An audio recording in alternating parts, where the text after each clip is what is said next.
Alors, comment être sûr de foirer mon accouchement? Qu'est-ce que je dois faire pour être sûr de craquer face à la douleur? Alors, déjà, ignorer la physiologie et se ruer à l'hôpital. Donc, ça, c'est ce que j'ai fait pour ma première fille. Donc, j'ignorais la physiologie, j'ai couru à l'hôpital, enfin, couru, on s'entend, hein, j'avais les contractions, mais les contractions étaient régulières. On m'avait dit, bah, vous venez à l'hôpital.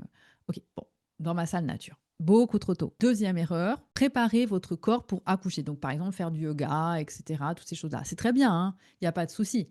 Bien évidemment, c'est mieux de faire du yoga pour son corps et sa santé que de manger des chips devant la télé. Ça, c'est logique. Mais c'est pas le yoga qui va vous faire accoucher et gérer la douleur. Ça n'a rien à voir. Gérer la douleur, c'est pas un marathon sportif comme on nous le dit. C'est un marathon psycho-émotionnel. C'est dans la tête et dans le cœur que ça se passe. Pas dans les muscles, ni dans les souplesses et les étirements du bassin et tout ce que vous voulez. Ça, c'est très joli, mais voilà. Alors, la méditation, on me demande est-ce que c'est bien? Bien évidemment que moi, j'utilise des audios que j'enregistre, mais attention, si on fait des audios ou de la méditation ou de la sophro ou tout ce que vous voulez sans avoir la base, les connaissances, quand je parlais de la physiologie à 360 degrés, ça ne sert strictement à rien, d'accord? À rien du tout.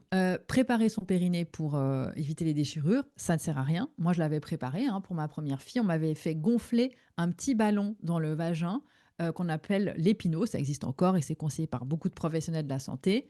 Et c'est une catastrophe parce qu'on doit le gonfler avec une pompe. Et l'objectif, c'est de le sortir et après de mesurer le diamètre avec une petite réglette pour voir à combien on est. L'objectif, c'est de le gonfler jusqu'à 10 centimètres parce qu'on dit oui, la tête du bébé, c'est à peu près 10 centimètres de diamètre. Et moi, j'étais horrifiée parce que je le gonflais jusqu'à 3 ou 4 centimètres. J'avais l'impression que j'allais me déchirer dans tous les sens. Et donc, ça m'a plus angoissée qu'autre chose.